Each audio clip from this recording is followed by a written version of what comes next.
This is the SuperSport Schools Podcast, bringing you stories of our future stars, powered by Spur Steak Ranchers. 1, 2, 3, go!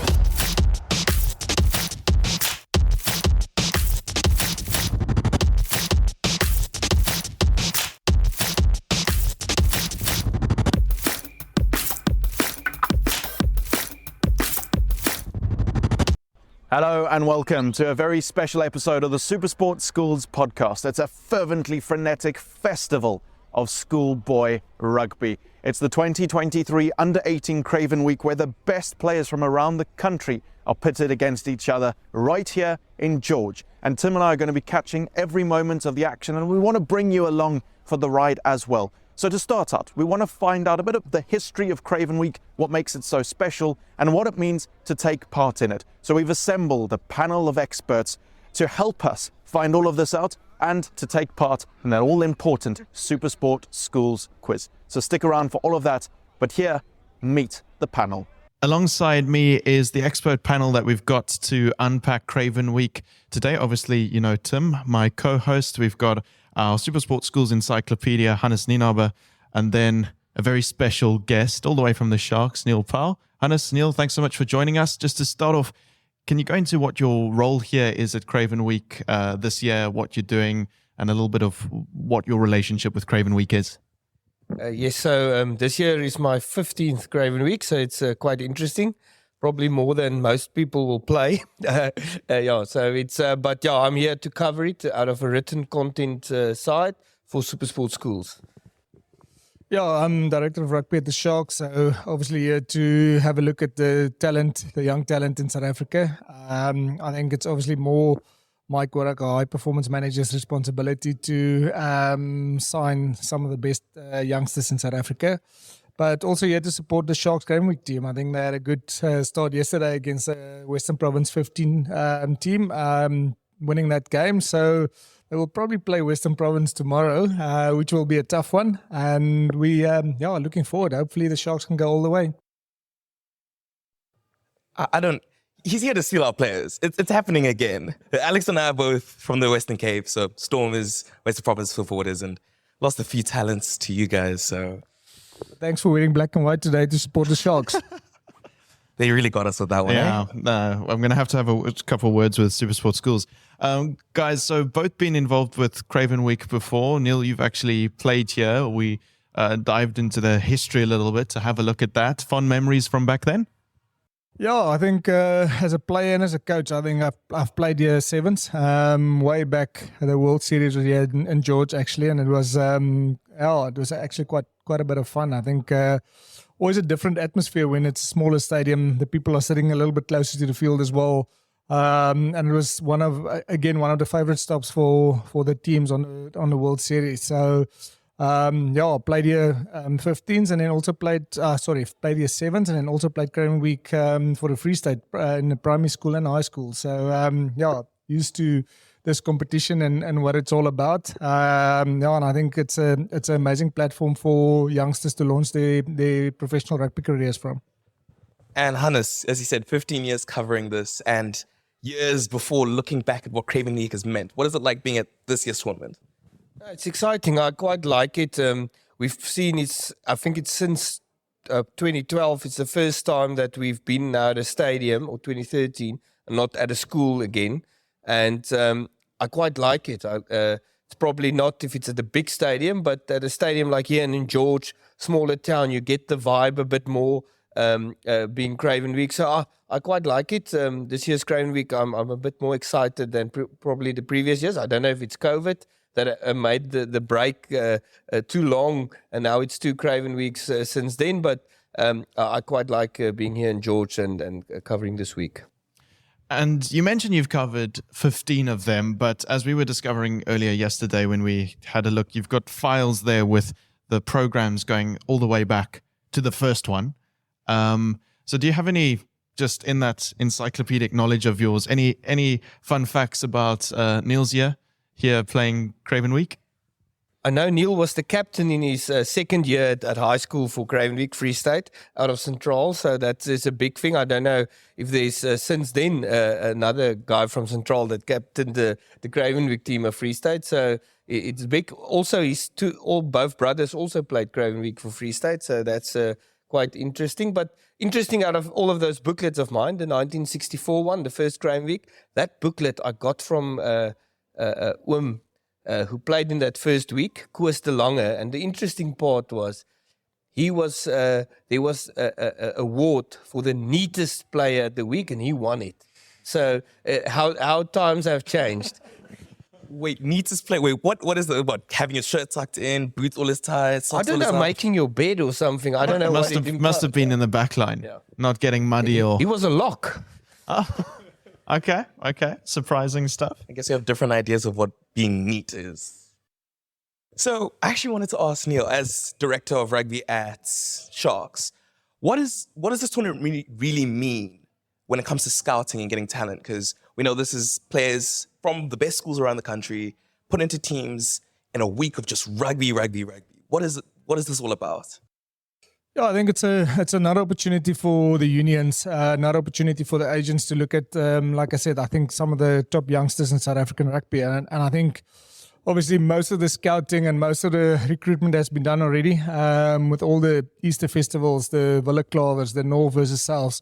But then you also get the opportunity to see somebody like Gino Capito that's actually from Strand High School that maybe don't get the opportunity to go to Wille Claver and all those big festivals, but then get the opportunity to play in a tournament like this against top quality centers and to show that he's actually capable of playing at that level. So I think it's another opportunity for the unions to have a third or fourth look at a certain player.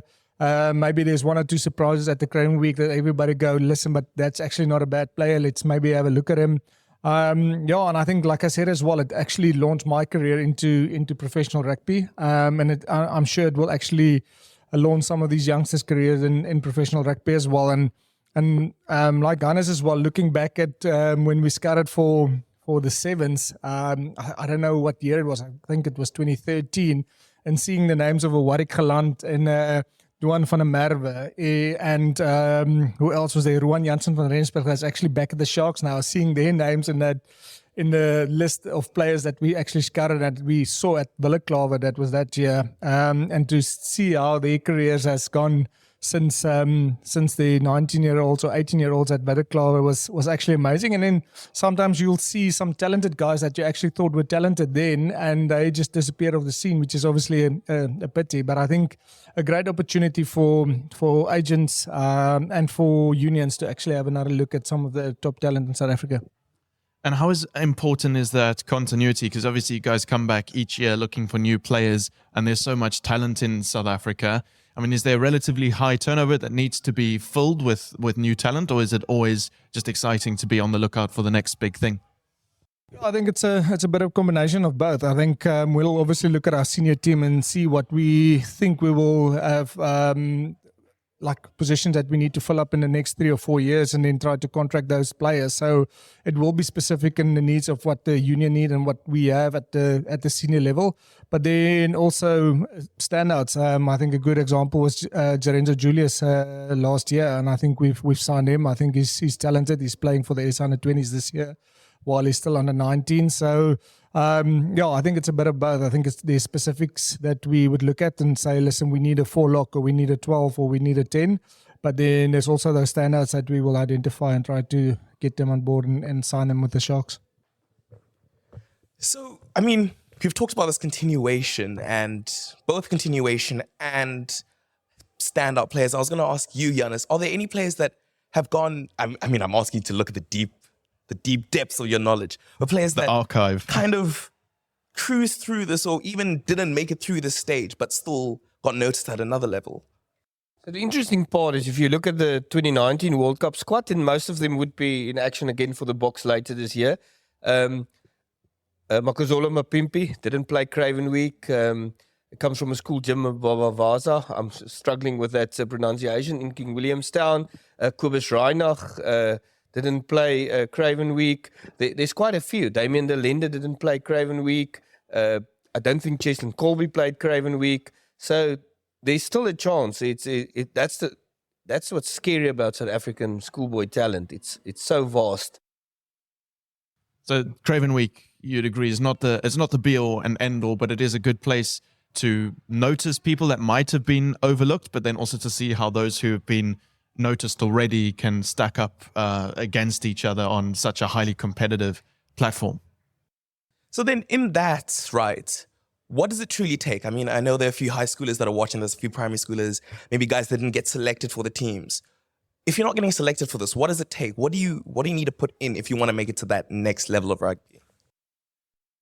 Yeah, I think there's no shortcuts. I think it's always a bit of hard work. And like you said as well, I don't think it's the be all and end all if you don't make it at Craven Week level. I think if you select another Western Province team and another Sharks team and another Bulls team, there will still be a lot of talent that's out there that wasn't selected now for the Craven Week. So, and I think that's probably the secret of scouting, is to be able to know those guys and know that there's still a lot of talent out there. There might be players that's injured and can't play this Craven Week that was selected, but due to injury missed out on the Craven Week. So, and that's what I think why it's important to not just come to one tournament like this and identify the talent, but actually start at a younger level, get a database of those players, and then make sure that you keep track of them over the next 3 or 4 years, so that when the opportunity comes along, that you can sign them and get them into the union. I think I would actually be quite stressed as a scout, because obviously in SuperSport Schools, we know how much talent is out there, and we see a lot of it through the 1,000+ games that get streamed on a weekend. And as a scout, as someone looking for this talent, you can't be everywhere at once. You can't even watch all the matches on SuperSport Schools or stream it. So there is talent that's going to be overlooked, and that's something that I think would keep me awake at night. But obviously there is so much talent in South Africa, and many people, if they can't make it in South Africa, do go overseas and still are able to be involved in rugby, and sometimes also not as players, as coaches, going into officiating and going into lots of different fields around rugby. So I think, Hannes, to come to you, I mean, you're involved in Craven Week and have been involved in Craven Week for 15 years, and that's through writing and through telling these stories. So how important do you think it is that also to look at the more holistic side of it? It's if the Craven Week is it's very important, and it's good for it's part of our schoolboy system in South Africa is what makes us special. So it's quite, and this tournament is always special. You can there's a lot of critics probably on it and that, but it has always been special. I think there's no other tournament like it in the world. It's over 50 years old. It's the talent that's here, and it's important to be holistic. There's unfortunately in South Africa, not everybody can become Springboks. Not everyone can become a Blitzbok even, but there's a lot of other opportunities that came forth with rugby being professional and going. You can be a writer. There's with SuperSport Schools, you can produce content. There's on video on different levels, as well as in medical sides. Rugby has become a bigger vehicle than I think most people realize. So there's a lot of opportunities created, and if it's your passion, there's probably a place for you in the sport.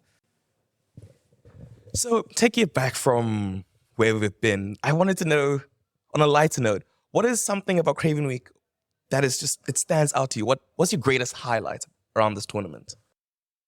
Yeah, I think not just for Craven Week, but for rugby in general, it's just the friendships that you make on and off the field. I think if you, again, referring back to Sevens a few years ago, when you go onto the World Series, you stay in the same hotel. You share the dining area for breakfast, lunch, and dinner. And you actually become friends with the guys that you play against every single day. Even the coaches, you'll have coffee with the coach of Argentina, Santiago Gomez-Cora. I played with him and then coached against him. And we'll have a coffee in the week leading up to a tournament when we're actually in the same pool as well. So, and I think that's the things that make this game so special, is the friendships that get formed in your career.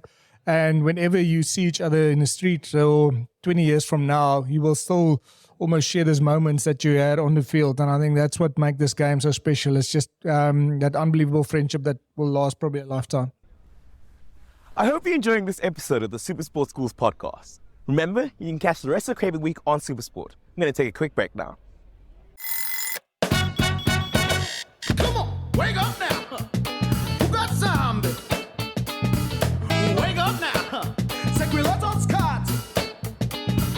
Wake up now. Who got my sign? Get up and go. With 15 delicious breakfasts, Spur is the place to be until 11 every morning. Enjoy an unreal breakfast, still just $49.90. Spur, people with a taste for life. Wake up now. Come on. Yeah. I think with sevens, that's a really special thing that you guys have because you are traveling from country to country each week sometimes. And like you say, you're staying in the same hotel. Young players often are thinking they want to get signed to the Storms, the Sharks, one of these unions in South Africa, or go overseas. But there's also our fantastic sevens path as well that you're obviously involved in for so many years. And I think that benefit to young people to get to travel the world, make friends, and have that experience while playing sport professionally is just incredible. So I think just to kind of round off that discussion about the sevens for you, highlights, or are there just too many to choose from? And I think for the youngsters going into it, any advice to players who might want to get into sevens and not necessarily just 15s?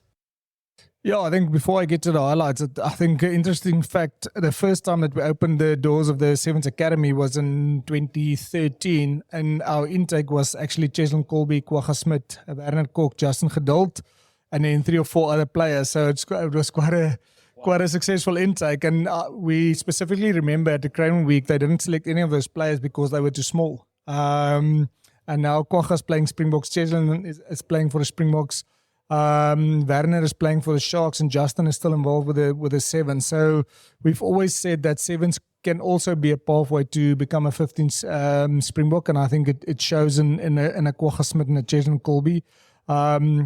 Kurtley Arends is another example. So yeah, I think it's also a pathway. It's an amazing game. You actually get paid to see the world. What better way to explore the world as a 19, 20 and 21-year-old? It also is obviously hard work. Often some of the 15 players are not too keen to go to sevens because you do work hard in a sevens game. There's only 7 players on the field to do the work of 15 guys. What 15 guys normally will do on the same size pitch. So it is really tough. But yeah, I think there's a lot of highlights. Again, I think the friendships that was made from the different countries. Andy Friend from Australia, Santiago Gomez-Correa already mentioned, Colin McRae from Scotland. Just the friends that was made, and I think obviously the tournaments that was won was also special, and there was a lot of highlights. The World Series that was won was also special, and then always the first tournament, or when we won in South Africa. I remember the first one was in PE. I think it was actually the Saturday after Nelson Mandela passed away, so it was really special to be able to win that tournament in Nelson Mandela Bay Stadium. So I think there just so many, and just again the players, the friendships, the fact that you still have contact with the Siabelo Senatla, although he's playing for Western Province, and you were the Sharks, and Angelo Davids, all the guys, Roscoe Speckman. It's just amazing to see those players and to see what life after rugby is for them, and how they do after rugby. I think that's an important thing, and that they're actually all doing pretty well there, and almost started and created a life after rugby for themselves. I mean, it is beautiful to see what the rugby community has done for each other. I mean, being at this festival, you see guys, a few pro players here, a few coaches here, and you guys are just so tightly knit together. But I mean, I was going to ask you, Hannes, as you and I, couch rugby players, we're playing from here. But it's still a community, and it's still something special being able to watch these festivals and tournaments. I'm going to ask you what your highlights around this competition has been. It's Neil put me under pressure because I must also say the friendships is probably from what I get from schoolboy rugby. And it's, to be honest, we talk a lot about schoolboy rugby and how big it is, and you hear about it worldwide on how our system. But the secret to our system is the school coaches and its teachers. And it's probably more volunteer than getting paid for it. And that's the success of our system. And it's, if you walk around here, there's a lot of it's what I like about Craven Week as well. I mustn't walk around the stadium because I get stopped every second guy because I know them from they coached here or they coached there, this school. And it's quite interesting. I just talked before to coaches. A lot of people from the Free State retire here in George, and they're here to watch. They've retired. They were coaches there in Free State in the Griffins, but they came to watch the Craven Week and rekindle some of those friendships. But I must say, out of a perspective on the field, it's probably, I'm as a journalist, it's probably most of the negative stuff that you remember, if I can say it like that. I remember 2009 Craven Week. Free State were in the main game, and they only selected one hooker and one scrum half for the balance of the team, Pieter Radema and Baksteen van Heerden. And Free State lost in the main game. It's the first game that I covered that they lost. They lost SWD as well with CJ Standard the year before. But Craig Barry scoring a try and to break Free State hearts in that 2009 Craven Week main game. That's the stuff that I remember. It's the big moments that turns games. So yeah, there's and it's nice to look back. It's like Neil said, look back in the book, like, Kwagga Smith and all of those that you remember how they played, and you've seen them before everybody knew about them. So it's quite nice to see, I did mark Kwagga Smith, but I also marked this out. Where is he now? What happened to him? Why didn't he make it through? So it would make it interesting. Yes. No, it's cool to hear this tournament as it's just time to shine for these players where they can just play rugby and they can just be. And you touched on the school community aspect, and I think that's something that sat home for me, because I remember throughout high school, every July holiday, I told my parents, don't plan anything, don't take me anywhere. I'm on the couch Monday to Friday. Don't text me. And for me, being a Bosch boy, it was always being there to watch guys that are in the upper grades, upperclassmen, just playing. And I was like, I know that guy. He's one of mine. And even after high school, I'm still watching Craven Week like that. I mean, you see a player like Jomo Umisi, somebody in the lower grades that looks up to us, I guess, in a way. But seeing him out there gives like a sense of school pride, and it brings us all together. So I think that for me, that's, as a couch rugby player, that's where I find my joy. I must say that's I probably one day will get in trouble for saying this, but I've always got the idea that playing for your school's first side, even if it's Brandfort or Pof Adder or York High, or it's Outeniqua Paul Boys High or Rondebosch or Grey College, it's the same type of pride, playing for your school's first team. And I think the first time that you will feel that pride again with all that expectation on your shoulders is if you are one of the select few that will play for the Springboks. And I don't think it's the same if you play for a union. It's not the same. Not all of that expectation is on you. So that's what makes it special as well, schoolboy rugby. Just before we end off and put your knowledges to the test, as we like to do on the show, I'm just going to ask you each what you're most looking forward to for the rest of the week. I want to see if someone can challenge Western Province because they looked very good so far, and I don't know if someone can challenge them, because if they go unbeaten through here, they could probably go for the record for the highest unbeaten in the next year for next year's tournament. Most unbeaten games on a streak for. What is that record, Hannes? 12 matches. Okay. Yeah, I think Western Province definitely look like the informed team at the Craven Week, so it will be interesting to see who'll play them. If they make the final, because I think they might play the Sharks tomorrow, and then who will play them in the final. So I really hope the Sharks can give them a bit of a scare and beat them maybe tomorrow. But I think it's always good to see who will play in the final and the final day, and then see the result there. It's always obviously good to be crowned the champion of the Craven Week. So let's see how it goes. Thanks, guys. We're going to end off now with our SuperSport Schools Podcast Quiz. But because we've got Hannes here, who is the school sport encyclopedia, we're going to give a bit of a time advantage to Neil. So you'll get 60 seconds. I'll ask the questions. It's as many as you can get right in those 60 seconds. And you'll go up on our leaderboard. The most at the moment is Tahira Augusti. She's an SA National Women's Team hockey player, but she's in matric this year. So she got 13. And like me and Neil, also from Bloemfontein. So we'll see, and then you'll be going up against Hannes. Hannes will go after you, but he'll only get 45 seconds. So it's a So we're going to see how that goes. I like this position because I don't actually have to lose it that round. Yeah, Tim's very good at that. All of a sudden, I'm nervous here. Most of the questions are to do with rugby, to do with Craven Week. Some of them are other sports, so that every now and then there's a random one thrown in and some true falses, etc. Okay. Okay. Neil Powell, are you ready to play? I'm ready. 60 seconds on the clock. Your time starts now. Which province is the Volker team from?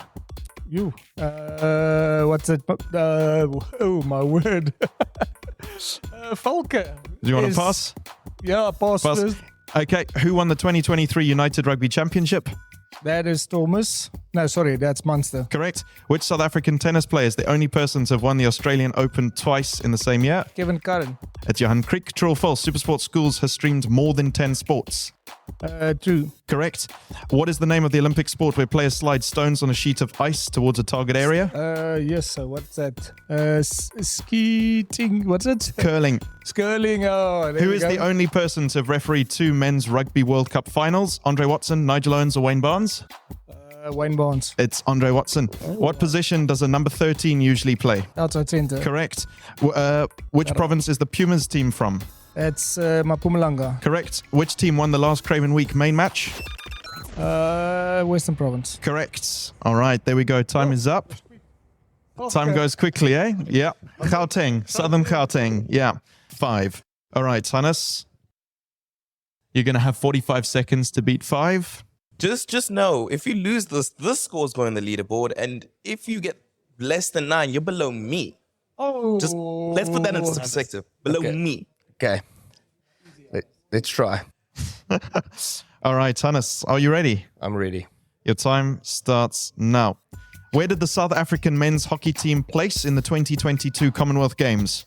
Oh, 4th. Correct. Which university hosted the 2023 SASHOC Nationals? University of Free State. Correct. True or false? Venus Williams has won more double Grand Slams than singles. True. It's correct. How many teams are taking part in the 2023 Under-18 Craven Week? 16. Correct. Which province is the Griffins team from? And Free State. Northwest Province. Free State. Free State. Okay, we have it wrong here. Never mind. True or false? The HSBC 7 Series used to be held at Outeniqua Park Stadium here in George. True. Great. This year, the Craven Week host, Hoërskool Outeniqua, is celebrating turning how old? 100 years. Correct. Oh, I'm going to ask a bonus question just because it's a really cool one. To the nearest meter, how tall are the tallest rugby posts in South Africa? 38 meters. 24.5, Okay. so 25 meters. Yes, honest. Hannes, I don't know how many, but proving why you are the school sport encyclopedia. And I think, Neil, if we didn't get so caught up on Volker. And Hannes took the time to correct our incorrect answer. So thank you, Free State. Yeah, I was looking at that like, Yeah. Guys, thank you so much for joining us. Looking forward to the rest of this Craven Week. I hope you guys enjoy it and have as much fun as we do watching and being our couch rugby supporters, as Tim says. So thanks so much for joining us. Thank you so much. Thanks for having us. Thank you very much. Thanks, guys. This has been the SuperSport Schools Podcast, bringing you stories of our future stars, powered by Spur State Ranchers.